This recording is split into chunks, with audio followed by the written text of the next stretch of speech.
We are the first day of spring. Yes, the first Group 1 of the new racing season. What a time to be alive. On track for us today, Bevan Sweeney, Aidan Rodley, Emily Bosson, Brendan Popplewell will be joining them later on because he's got the hair shaved off later on with $6,000 being raised. tab.co.nz/shave. You look pretty good with hair, Bevan, but in around 6 hours' time, it's going to be a different story. Good morning to you. Yeah, good morning to you, Matt. Welcome into the Bay for the first day of the Spring Carnival, Tarzino Trophy Daffodil Race Day. Today is all about a wonderful cause, great racehorses and Group 1 calls from our very own Tony Lee. 9 races on the program and what a field has been assembled for the first Group 1 of the season. Couldn't be better. Can't wait for the action there. The El Rocker and also the Reliable Man on the program. Day, well, it's beautifully fine and warm here this afternoon, so track has come up a slow 7. It can only improve from that point throughout the afternoon, so we should be in for 9 races of quality racing throughout the afternoon. Brendan Popplewell, unfortunately delayed through flights out of Auckland this morning, so I'll be taking you through the first part of our program. Track conditions all important, and Aidan Roddy is around the front with Richard Fenwick. But before we get to that, A-Rod, BP's heard his hair is coming off and he's done everything not to be here. They tell me he's having a bit of private time with his hair, a last little goodbye to it, I think, Brendan. I've got to say, I can't blame him. Come on track, and a couple of guys have said to me, you're going to lose your hair later on, saying, please don't talk about it right now. Well, let's talk about the racing. And a man who's going to help us talk about the racing is a man who's got this track in this amazing order. Richard, just tell us how it's come up. Yeah, look, it's come up really well. I'm really happy with the grass cover that we've got. I wouldn't have preferred the rain that we got earlier in the week, but that's life. And you've got the rail back in this true position. What's the preparation been like? Yeah, so after Hawke's Bay Cup Day in April, we moved the rail out 5.5 metres. So that's been locked up since then. So that's given it a good 4 to 5 months break. And then after Hunt Day in June, we gave it another 5 metres out. We went to 10 at our last meeting. So there's a good area of grass here that's had some good rejuvenation. It is different here. We come here and like, I'm needing my sunscreen and some sun umbrella. It is a microclimate, isn't it? So has it changed things a little bit for the way you have sort of the long-term preparation? Look, we had quite a wet winter. Not as wet as other regions, but for us it was quite wet. So we were racing on heavy 10s throughout the year. But I mean, it has dried out in the last month. We had a set of jump outs here about 6 weeks ago on a dead 5, so and that's helped preparation for a lot of horses, local horses. But for us, it's been good in the last 3 to 4 weeks. It's sort of dried out a lot. We've had quite a few frosts, which have sort of tainted the track a little bit, but it's with a bit of rain, it's picked back up. You've had a couple of young horses go over it this morning. What's the feedback been from jockeys? Yeah, look, so we had 2 riders, track riders, but they were very experienced riders. They thought it was in the slow 7 range.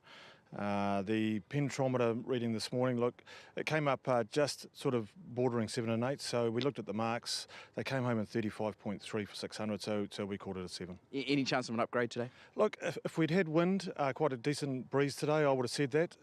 But look, we're probably going to look after the first and see what they do. Okay, just one last question. The penetrometer, you take it at a range of points. What's it coming up sort of further out? Yeah, so like, I mean, it's even all the way across the track. So I take points further out from the 4.5. And you could not tell any difference between, say, 10 metres out to what it is on the rail. Okay, best of luck with racing today. Obviously, the track's in very good order. A slow track for the first Group 1 day of the year, Tarzino Trophy Day, Matt, and Daffodil Day. They're going to be blooming in weather like this. It is very, very warm here in Hastings. Nice one, Aidan. Some really good information for the punters here on the Punters Lounge Live this morning. Of course, brought to you by Valachi, downstanding Savile Row. And the newest is Zakinto. After spending plenty of his time down at Inglewood Stud, he's now a part of the team at Valachi, and he's got a very, very good record too. Let's take a look at the market for race number 1 on the card out of Hastings today. A rider change. Lothbrook number 3 is now to be ridden by Shafiq Rusov, $6.225. Gorbachev, though, $3.40. Thad Taylor, over to you. Let's talk money, race 1. Yeah, interesting race. We're pretty happy with our price around Gorbachev, Matt, at 3.4, but the market slightly disagreeing. I don't have any concerns that he won't start down near that price, 3.4, but it won't be disappearing anytime soon. Look, he's sort of 4th up into this. He steps up in distance, which we think will suit him. He's a horse that's running a St Ledger, so he's building nicely towards a win. Charlotte O'Byrne, 3 kgs off. We think he's the horse to beat. Happy with 3.4 currently, but there is a little bit of disagreement in the market, which means they have found a couple, one of them being Lothbrook, $7.50 on opening into $6, broke maiden strongly last time at Wanganui, looks a progressive star in the making, Lothbrook, so some early value snapped up there. And perhaps one for the locals. My Tommy, people saw it getting home very strongly at Taupo last time. Tim Symes usually jags one during the carnival at some point. It won't be at huge odds today. It's been at 12 or 13 into $11, My Tommy. Lisa all press aboard. And if you like him really rough, good old Zed Lepelin. Comes back from a hurdle. It's had 3 wins on the track. It could spring a surprise in at $26. A few people were looking to part with their money there around Zed Lepelin. But yeah, at this stage, best back probably Lothbrook, Matt. Gorbachev with his third run back in 65s. Jason Tarn on the first call yesterday with a $50 bank bet on that. Bevan Sweeney, we'll hand it over to you to talk us through the speed map here in race number 1. Yeah, well, I'm with Jason. I think Gorbachev, if it's not today, it's probably going to be never. You see their Revolution will roll and be right on speed. Look out goes forward Swissell. For me, I thought therefore Gorbachev will find a very good spot in this particular race. He was a horse that was good enough to be in behind Rock On, All in Vogue and a St Ledger. He was close up in a Manawa 2 Classic behind Charles Road. Things went wrong last preparation. He just mentally lost at a fraction and was over racing over the longer trips and really couldn't find himself. But I think Bryce Newman's really pared him back this preparation and had him at the 1600 metres, knowing that he will stay. And I think he's just more professional. He's a big, strong horse. This is the run 3 starts ago at Awapuni. He ran 8th on this day. Just watch him late in the piece. He's only going to be beaten a length on this occasion. Now, horses coming out of this race, Durham, High Quality, Cape Azure, Dark Princess, LIR and Des. They are all winners out of this particular race, and you see him flashing down the outside. If there's one stayer in this race that has a turn of foot, I think it is Gorbachev. So he's clearly on top, and he will be in my $100 betting strategy. Outside of that, look, the 7 Shockwave, if you forgive the run last start at Te Rapa when it got back, and we all know the issues if you get back in races there, you can forgive that run. Prior to that, it had shown a nice turn of foot, so I thought there was an each way play in the race. Going to go with one of my old favourites. Voracious always races beautifully here. I know it's only its second try over ground, but it just went forward at the wrong moment at Waverley last time. I thought that may be a place bet in the race.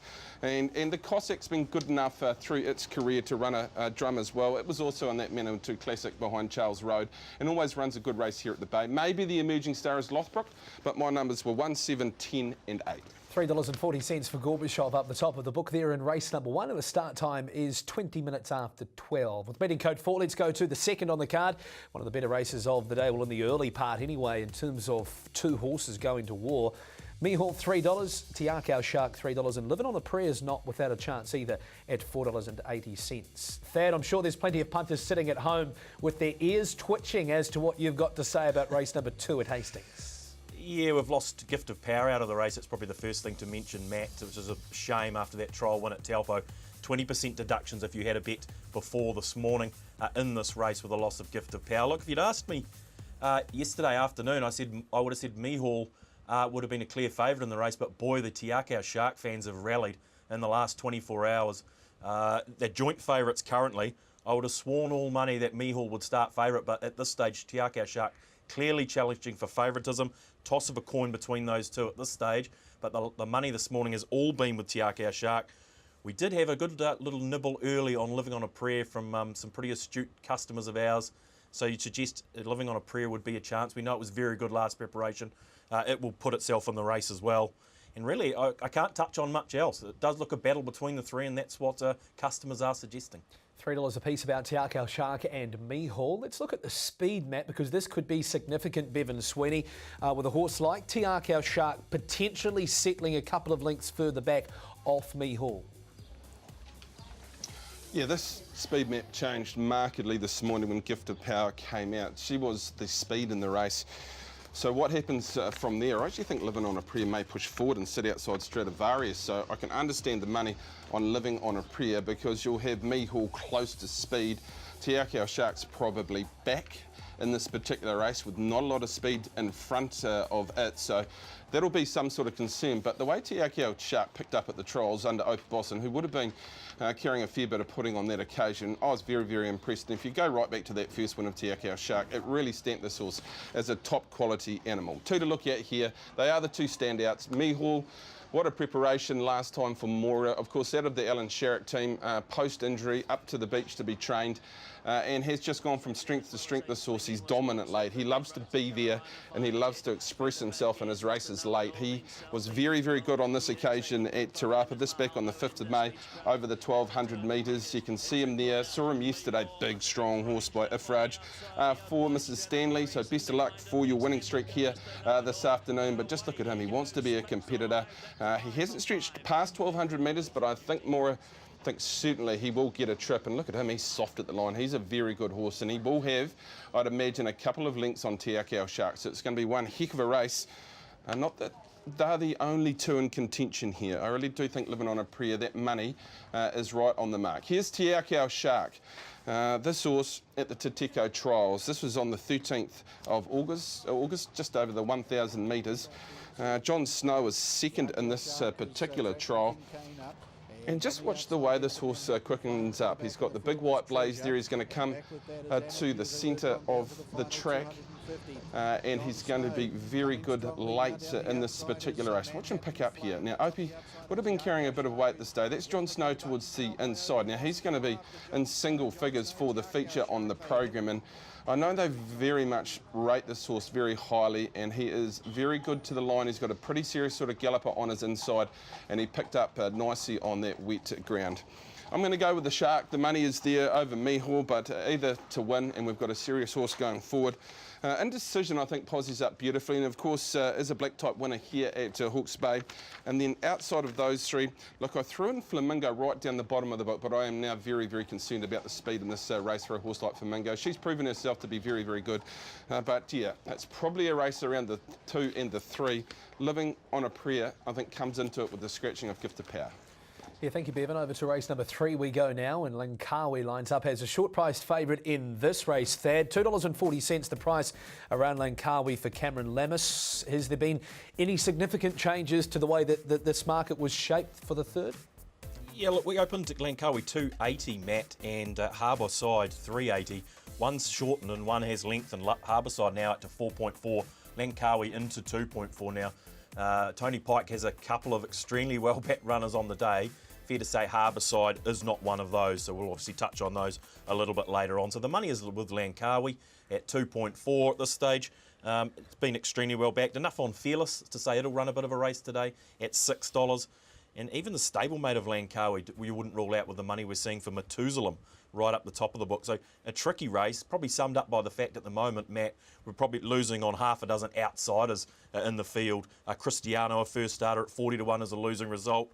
Yes Boy at 80s is a losing result. Callista at 31s is a losing result. So there hasn't been a stack on the favourites here, even though Langkawi now is a pretty dominant favourite in the race. Yeah, I'm interested to see what's come about with the speed map here around Langkawi, Bevan. This horse is pretty short in the market. Is this the sort of horse that we could maybe stand out in multis today, or have you found something to beat Langkawi? Because I know the gentlemen on the first call yesterday were pretty keen on its chances.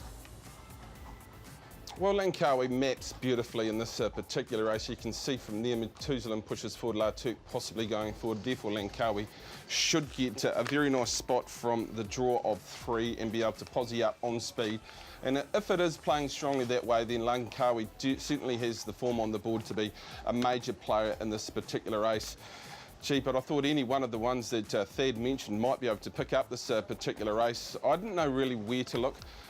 Look, I thought the trial of Harbourside was very, very good. I know our very own Mick Guerin is in this horse and there's no money for it, but it did travel up beautifully at the trials and win very, very nicely. And it chased home a pretty smart sort of horse here at the end of last preparation, Kiji Express, and didn't have all favours on that occasion. So, although the money's not there, I do expect that particular horse to run a race with Langkawi.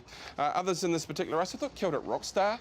It was very good here at the Bay at its second start to go, and I thought maybe just with a good smother it might get into it as a little bit of value, but it's around the 14, the 15 for me.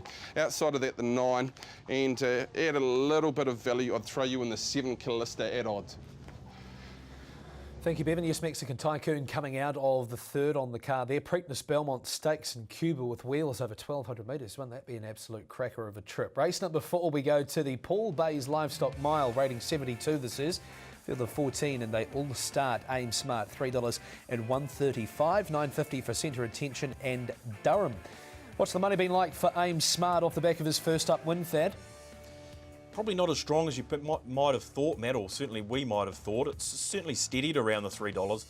I'm not trying to put anyone off here by any stretch, but customers at this stage suggesting this is a little bit more wide open than we initially thought. Had a couple of shorteners here. Blue 22 opened around $18. That's now into $12. Blue 22. Fogarty Fegan for Alexander Fields. You can currently see very short on totes at 6.4. You can get 12s in 360 fix, but that is a losing result for us currently. A centre attention I should say, was $12. That's into $9.50. It was a good win down there at Riccarton at its last start. So it's a tricky race, man, because if you don't like Aim Smart, it's very difficult to know where to go. Step to the mile, perhaps a concern for customers with a little bit of a break from that win at Ruakaka, but he's a pretty smart horse. We're probably pretty comfortable at the $3. Will be interesting to see where this market does end up, though. And another thing that will be interesting too, Thad, is to see where this horse lands in the speed. Aim Smart went forward last start. Centre Attention and Narvik, the two horses with a bit of speed from out wide as well. Bevan, 1,600 metres, he gets to this trip for the first time. Do you feel as though with the pressure of Centre Attention coming from out wide that they'll try and lead with Aim Smart, or is there a chance that he'll be off the pace today? I just think he'll sit in behind Centre Attention, Aim Smart, because he's more than likely going to jump away. Centre Attention will take him a long way into the race on what was seen through recent times with Centre Attention, so it should get all favours. Generally they roll off the rail at the top of the straight here at Hawke's Bay, and he should get a run. Aim Smart. There's a couple of other horses I like in this particular race. I thought OCD has been very good across the last 3 starts, and this horse will really relish the 1,600 metres. So more value around the 7. I noticed the money around Blue 22 over the last 24 hours as well for Jimmy Collett, Rosie Myers to do the riding there. Let's have a look at Aim Smart. This is a dominant performance from this particular horse at Ruakaka. Now, it can be a little bit on speed at Ruakaka, so it can be slightly deceiving as well. You'll also pick up OCD in this particular race, hitting the line nicely, beating a length and a half from back in the field, had to move forward mid-stages and closed gamely after being 3 wide, but that is what you have to do at Ruakaka. So Aim Smart is very, very good on this occasion. He's obviously a big, strong horse, and they've always had a good, strong opinion of him, and he delivered nicely fresh. Maybe, and you have to take on trust that the horse follows through off such a big performance fresh up, but OCD I thought was very, very good there late in that particular race, and I think there's a live chance over the 1,600 metres this afternoon. I wanted to show you the last up performance of OCD because this is behind Wrangler, who is clearly a pretty smart type of horse as well. Now this is at Te Rapa, and again, albeit 3 wide, it's possibly not a bad place to be at Te Rapa at the present moment with the track issues they are having. This is behind Wrangler, and obviously Wrangler has a lot of form recommended around it. The big white nose is going to let down nicely. He's a horse that does not lie down on his runs. Matt Cameron sticks with the ship here this afternoon, and if they are making ground from back in this particular race, then I think he's a live chance to roll the favourite because he's got more racing in his legs, and he's just crying out from the 1,600 metres, as you can see there. He only really got moving through his gears late in that particular race. So I'm just going to take him at a little bit of value. There's every reason that Aim Smart can win the race. I thought Mental Telepathy. Now, if you go back and watch the run at Te Rapa, he was back in that field, and Jonathan actually got a clod of dirt in his face and said it felt like being punched. So he actually had to pull up on Mental Telepathy. So was beaten 26 lengths, but take no notice of that. This horse is really good through that prior preparation. Maybe the big improver here from a good gate and Sam Weatherly. And I'll go with ARA to run in the first 4 with Fogarty Fegan. Again, just forgive that last start performance. It was a big run here at the Bay prior to that from back in the field and wide. He's smart, and you know he'll be set for this afternoon with Alexander doing the training. So I mark them 7, 1, 3 and 11 in race 4. Well, race number 5 is a cracking race. Of course, it is the El Rocker Sir Colin Meads Trophy for the 3-year-olds to be run over 1,200 metres. Sir Nate back to the races. 360, the son of Nadeem, will jump from barrier number 1. With the pull on the weights, though, is Stella Noir, 320 and 135. This is a horse we spoke about on the first call yesterday, Thad, Stella Noir. Has there been a continuous flow for this horse, or is there a spread of money in race 5? Yeah, look, it's been a mover, Matt, no doubt. 420 Stella Noir had opened up second favourite behind Sir Nate. Now clear favourite, Sir Nate out to 360, and yeah, to be honest, not a lot for him. I think we've found its mark though, because in the last sort of 24 hours, Matt, the money has started to spread out a little bit.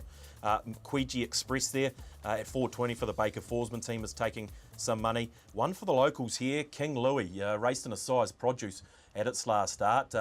Won a trial before coming back to that. John Barry prepares, wearing Jimmy Shoe's colours there.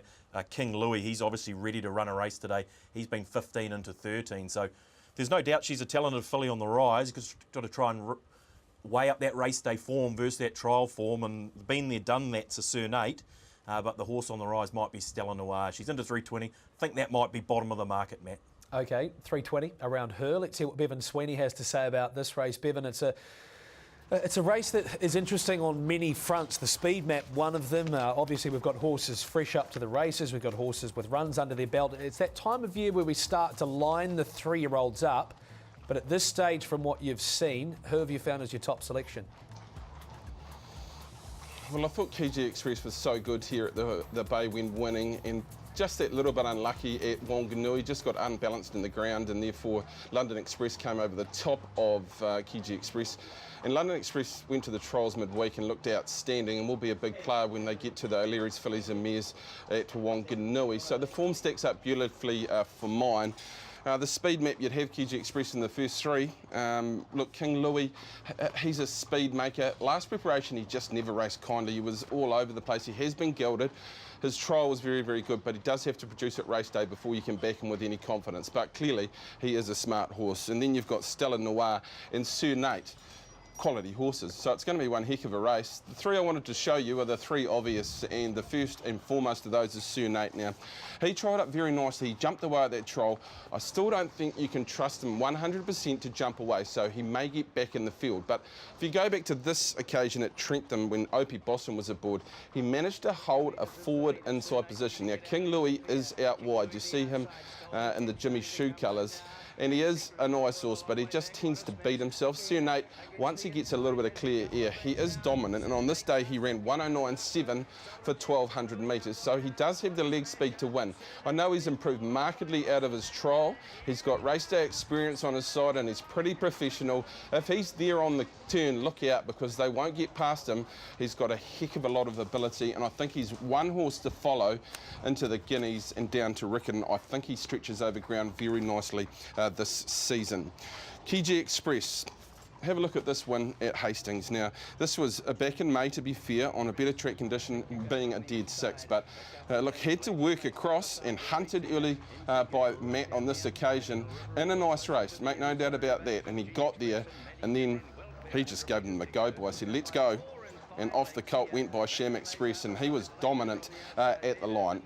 Went to Wanganui on a heavy track condition, looked the winner, just got on balance the last 150, and London Express got across the top of KG Express. But from a position in the race which should be outstanding for this horse, if it sprints away on the inside part of the track like that, it's going to be very, very difficult to roll. And Stella Noir. Now, we heard it all from Mick yesterday on the first call around this filly by showcasing.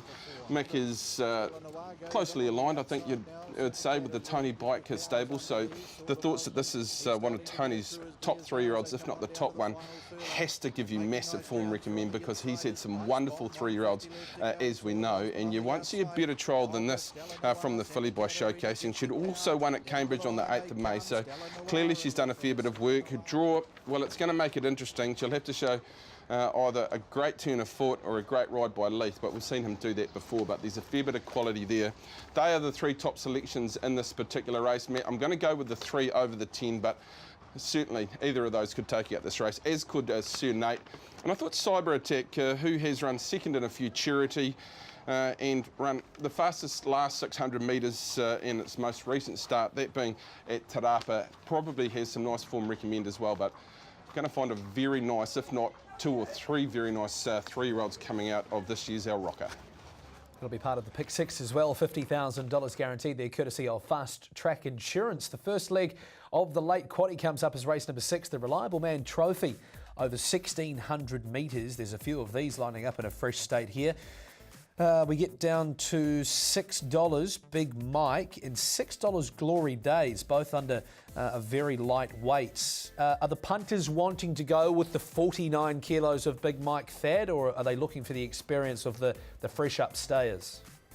You've asked the right question, Matt. It's a tricky race for everyone here. You know, do you go with the horses that are up and running and perhaps more proven milers against the talent up the top of the book that are the stayers in the race? I guess customers have been suggesting to us that down the bottom of the book is where you need to be in this race. Maybe these stayers need a couple more runs. Glory Days was the early move, $6.50 into $6. The money's been with Big Mike this morning. He's been $6.50 into $6. And Ringo, he won't know himself with 54 kilograms. He's obviously up and running at this time of year. He's been 12 into 11. Yeah, but you wouldn't rule anyone out. So has anyone found value in this race? I'd suggest probably not at this stage, Matt. And I think it's the sort of race you're going to have to pay your money and take your chances. Let's hear what Bevan Sweeney's got to say. Bevan, it is an exciting time of the year in terms of horses resuming to the races, but we're trying to make some money off the punt here in race number 6. What's your assessment? Oh, I think it's a trick race, isn't it? Big Mike rolls, Biz Winkle will go with it, trying to stay look good at the trials midweek, and then you've got a host full of horses looking to go 2 miles, so what to make of them, I'm not 100% sure. I've settled on the horse who I think is probably the best miler in the race, and that is Ringo. Now, he's been up for a long period of time. He's been kept on the fresh side. Track conditions should be 100% perfect for Ringo. I think Chris Johnson is a wonderful booking on him. He can push forward, sit in the first half of the field, one off somewhere, and I think he'll be right in the race for a long period of time at really good value. Outside of that, gee, I've been impressed with 5 to Midnight in this preparation. His 2 trials have been very, very good. He's a winner at the trip. I think he's ready to run a race to stay fresh up here this afternoon. I think he may have come up better than last season, 5 to Midnight. Charles Road, well, he's going to be back last in a race where I can't see them going overly hard, but you can't doubt his quality. He's shown that on more than one occasion, and he's going to go into some pretty serious sort of grade races this preparation. And I put in Big Mike. I'm not 100% convinced there. I was tossed up whether Glory Days out of its grade could run across the top of them from back in the field. She's got a fair bit of ability. I've left out some pretty sharp sort of horses in my selections. I marked them 8. Ringo is some of the value on the program to beat 4, 1 and 11. Well, the next one is the big one, race number 7 on the card. It sees the running of the Tarzino Trophy. Let's catch up with one of the favourites.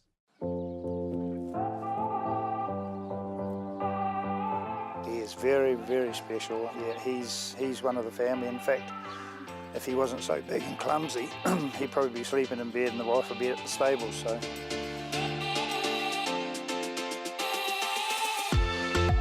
He's been a work in progress for a period of time, but just seeing him before, Australia seems to have turned a boy into a man. Yeah, most definitely, Bevan, both of us, him and me. And listen, we both learned a lot over there. He has come back a better horse. I think he's mentally and physically growing right up, and I just hope tomorrow proves the point for us. He's sort of just getting to the stage where, you know, 3 runs back in this campaign is that I think he's just about peaking. It would be lovely to be a mile this time and step up, but it isn't. We've got to take what it is, and we've done our best to have him as fresh as possible with doing a bit of work to run in a Group 1.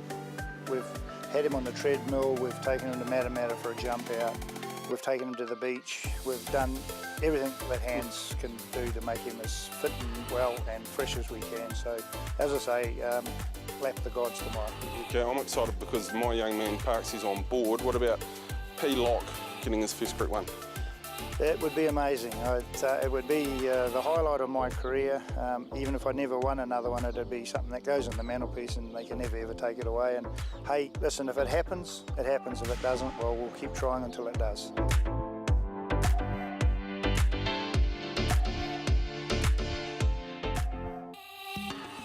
$5.50 and $2.15 the price around High Flyer. It's going to be interesting to see where he maps, but let's talk money with Thad Taylor first of all.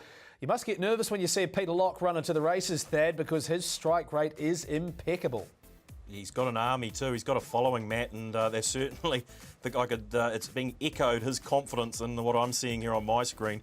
Yesterday afternoon, Melody Bell was clearly the best back runner, but they were backing High Flyer. I can now tell you that there is more money invested on High Flyer than Melody Bell at this point in time. So that's only happened in the last sort of half an hour or so. It just gives you some idea the confidence around High Flyer. I see the blinkers are going on. They've obviously kept him fresh, and the trip to Australia has obviously done him the world of good. So yeah, he can easily win this. He's up to this. There's no doubt about that. He is the best back runner in the Tarzino now. Melody Bell, the other one that they do like, obviously at 4.5, has been extremely well back. But we could go on and on here, Matt. It is extremely even.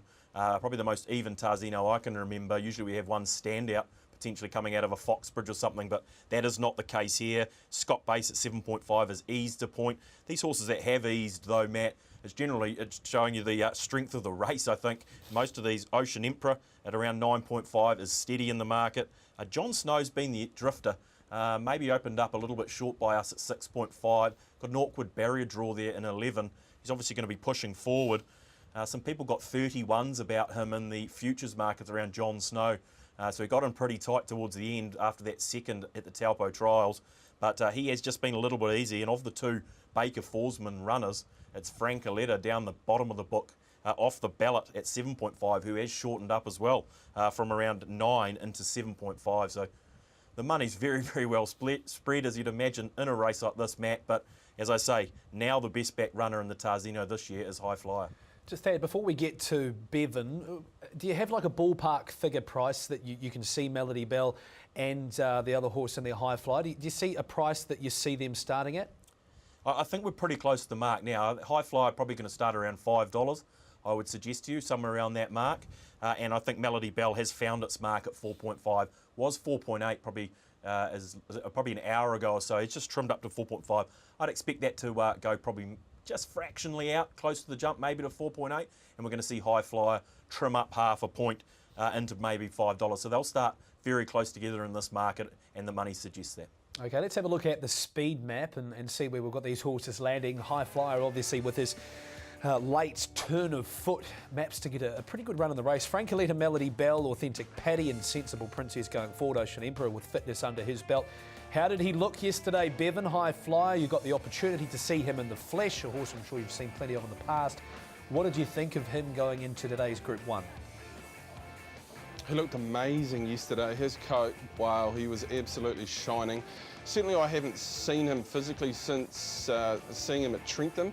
He's certainly a more thick-set and grown up sort of horse than I saw on that occasion. He's got a draw to be using, just whether he has to be forced back onto the inside. Look, I thought Ocean Emperor will lead up here. On what we saw at the trials, this horse does have good early leg speed. I think the right position is in front, and it will take those directly behind him a long way into the race. And Ocean Emperor has every chance to kick and be right there at the finish. Start wondering, you'd imagine, pushes forward. Sensible Princess is a real question mark about what Fraser or Rhett and Lisa Allpress will do there from that gate. If she pushes forward, she may get outside lead at some point in the race. Just how much petrol has to be used is the question mark. I had Scott Base getting a nice run one off, Melody Bell somewhere there as well, closer to speed. And there's sure to be a 3-wide train from the 600 metre mark here. Authentic Paddy adds a little bit of interest into the race as well. Let's show you 3 videos here. The first of those is High Flyer. Now this is the performance at Rose Hill, the second of his Australian starts. This was a very, very good performance in a race where the form has just franked up. Now he was caught 3 wide in the run. This was 1,500 metres. I know Hugh Bowman hopped off him and said he's a dead set miler, but he does go very well over 1,400 metres fresh up. He keeps on making ground towards the centre of the track. Look, I think he's going to possibly be better on day number 2. But this is a good quality race, and you can see him just keeping on finding the line off a tough sort of trip. And he was weighted to not win those races, getting into those couple of handicaps. So they were 2 very, very good performances. He'll have to be in the mix here this afternoon. If he gets one late crack at them, look out for his tenor foot, because it is possibly the best in the country. Let's go back to those trials at Taupo, excuse me, and pick up Ocean Emperor. You also pick up Scott Base at the trials. Now, He's an interesting horse, Ocean Emperor. On a couple of occasions I've seen him shake himself into the ground. One of those notably at Awapuni after being a very, very good winner at Tauranga, but gee, he looked good at the trials. He just travelled up nicely. Scott Base just in behind him. I think clearly he will come on with this particular performance at the trials, but he was cantering to the line, so I expect him to push forward and be very, very positive. He got a couple of reminders, and he does get away from Scott Base, who, look, I think is a major player in the race, make no doubt about that. He'll tighten up from that particular performance, and if he gets a run one off midfield, then look out for him. He could be the X-Factor horse in the country, Scott Base. He may just be the best, and here is the Foxbridge and Melody Bell taking Julius in the last couple of bounds. You see Frank Aletta, who's a major player in the race. Gee, authentic Paddy Winter race, 7th up. Close Up has unfortunately come out, and Under the Moonlight, who got to the outside and got home nicely enough. But Melody Bell, look, she'll put herself somewhere there. If she gets in and gets cover, I understand the work through the week has been outstanding, and she's almost become a little bit forgotten. I know that's strange to say, being favourite, but I'm not sure why there isn't a little bit more money for her, because she was quality last season and she opened up this preparation so well. Maybe this was a really tough effort, and maybe that takes the edge off her, but I know Jamie Richards and his team have said that her work through the week has been outstanding. So she's a big player in the race for me, all quality, and she should get a run to suit here this afternoon. I'm going with High Flyer. I think he deserves a Group 1 here in New Zealand. He gets the draw to use here this afternoon. Whether it's on the back of Ocean Emperor or one off in the first half a dozen or so, he should get his opportunity to produce, and then it's up to him. Will he show that turn of the foot that he's got? I think he will. He'll be right in the mix. Number 10 in the book is Scott Base. Look out for him. He is a serious racehorse, this fellow, and I expect a run here this afternoon. He'll be hitting the line. Whether he can get across the top of them in 1400 metres is a big question mark, but I'm not prepared to say he can't. Outside of that, I think Melody Bell has all the respect because the performances are flat out there on the board. And outside of that, I think Frank Aletta's a real smoke. If she gets across, she may be able to get one off just in behind speed, and we know her abilities here at Hawke's Bay. I marked them in one of the great races this season. I think we won't draw a better field all year. 4 to beat 10, 15 and 17. And I've got a lot of respect around John Snow and the Baker and Forsman team, because this horse went round in a Menzies and was very, very competitive. If any one of those horses that were in front of John Snow in that race lined up here today, Matt, I think it'd run favourite. Yeah, well, Vega Magic, of course, won that race last year, Bevan, and lines up again today as a short-priced favourite in that. So we're going to get a really good look at some quality gallopers on both sides of the Tasman today. 10 to 4 is the start time for the Tarzino. Tune in, channel 62. Over we go to the penultimate on the card out of Hastings today. It's the Swiss Ace Trophy. Hartley, $5 and 2.10. $6.50 one prize, one gold. And Bowden for Chris Johnson at $6.50. On paper, Thad, this looks like a pretty open race. What have you noticed in terms of the market for race 8? Look, we opened Hartley, $5 favourite, remains at that price. They got us last start, Matt, clearly on Hartley when its first up win. Just haven't seen that money return today for Hartley. So with that being said, the money is extremely well spread. Bowden has trimmed up 1.5 points. I think it was $8 this morning. That's into 6.5. One prize, one goal has trimmed up a point to 6.5 from 7.5. Lubea resumes, an interesting runner. There's always money on this talented filly now mare. And Smokin' Oak was $12. There was an absolute heat for it at Taupo. Sort of got out of its ground, missed the kick and was wide. I'm sure they'll be looking to put it up on speed today, Smokin' Oak. Just took a $2,500 bet at $10 on Smokin' Oak. So all that adds up to being a very tricky race and a very wide open race, the second to last. Yeah, $9.310 for Smokin' Oak there under Jonathan Parks, who will do the riding in a barrier number 4. Let's have a look at the speed map for the 8th on the card out of Hastings, with Smokin' Oak pressing forward, and yeah, you can see where that $2,500 bet has come from. Choice Attitude, Caricature out wide. Bevan, it'll be interesting to see what tactics they adopt. The $11 chance Caricature out wide. Pretty even lot here. Could be a messy old start in trying to find the leader.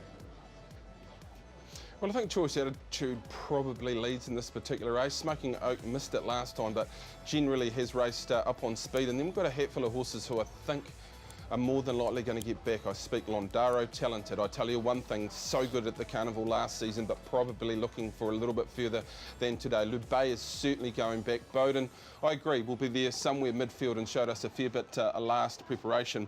Thought this is a nightmare race, but sometimes you see a win and you think, well, that horse is certainly going to go on with it. Back in a flash, it was one of those out of Awapuni into New Plymouth in the $100,000 maiden race there. Now, Hartley at Waverley, gee, you would not have seen a better trial leading into this performance, and delivered with so much authority. Always a horse I've thought a lot of. At times has been disappointing. But gee, Rosie just rode this horse like the best horse in the race. Now, this is a marked step up in company, make no mistake about that. But he showed so much authority here that I think he'll go on with the job. And you can still see him pricking the ears. He's still not the finished product, but he's a heck of a horse, this fellow, and he just says, right, I'm off, catch you later, and he was dominant to the line.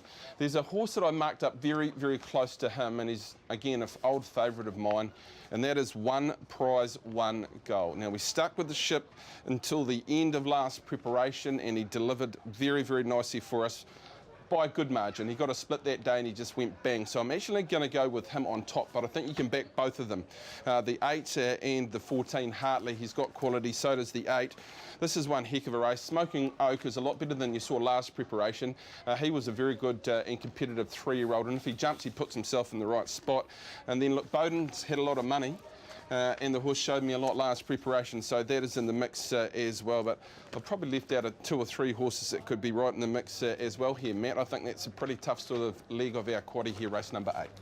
Let's go to the last race, number 9 of the card out of Hastings, and this one is set down to start at 5 p.m. The last leg of pick 6, $50,000 guaranteed, courtesy of Fast Track Insurance. Joe's Legacy 650, Sean Mackay is fresh up under 60 kilos. Podravina $9, but we get down to Parvina at $3.40. Podravina, Parvina, not to be confused here, Thad Taylor.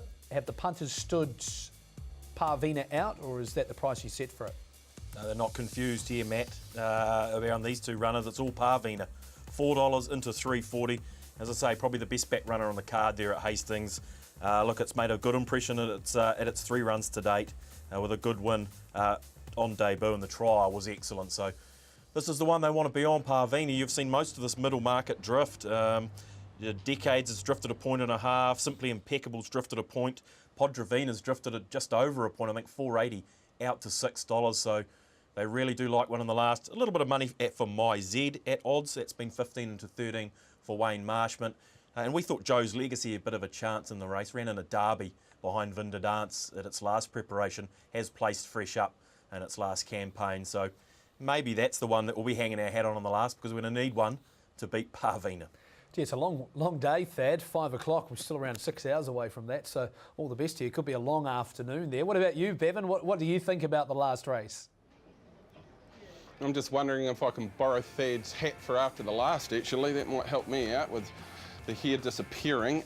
Look, you just have to follow the money trail here around the stable. So I thought Parvina very, very good. I did want to show you one just a little bit outside the square, and it will be Decades. I want to take you back to a race here on the 2nd of September last season, very similar track conditions, and gee, Decades was good on this occasion, and the money was on.